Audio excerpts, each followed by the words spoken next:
फळांचा राजा म्हणजे आंबा आणि सर्वात चवदार म्हणजे कोण याची स्पर्धा लागल्याचं पाहायला मिळत आहेत। जळगावमध्ये आंबा महोत्सव हे भरवण्यात आलं असून या आंबा महोत्सवामध्ये तब्बल 160हून अधिक प्रजातीचे या ठिकाणी आंबे पाहायला मिळत आहेत आणि हे आंबे या ठिकाणी प्रदर्शनात ठेवल्याचं पाहायला मिळत आहेत। जळगावकरांनी एकाच छताखाली 160 प्रजातीचे आंबे या ठिकाणी पाहायला मिळत आहेत। मग देशासह विदेशातील देखील 25 विदेशातील आंबे देखील या ठिकाणी आलेले आहेत। तुम्ही जे काही स्क्रीनवर आंबा पाहत आहात हा आंबा आहे जपानचा आणि जपानमध्ये याची किंमत तब्बल 2 लाख रुपये किलो असा हा असून याच्याच शेजारी असलेला हा पाकिस्तानी आंबा आणि हा पाकिस्तानमध्ये विशेषतः पिकवला जातो। पहिल्यांदाच असं झालंय की कुठं आम्ही प्रदर्शन बघायला आलोय।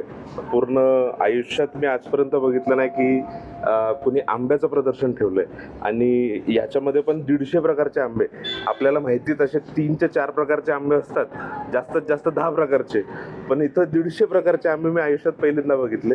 मुलाला पण दाखवतोय, सहपरिवार आलोय। आंबा महोत्सव आयोजित केलेला आहे।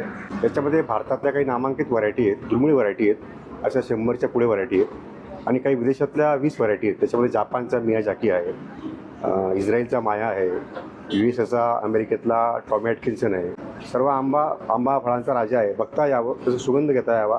प्रत्येक आंबा वेगळा आहे, प्रत्येक आंब्याची चव वेगळी आहे, कलर वेगळा आहे, ते बघता यावं। ते विक्रीसाठी आपण ठेवलेले आहेत। सुमित देशमुख, लोकशाही मराठी, जळगाव।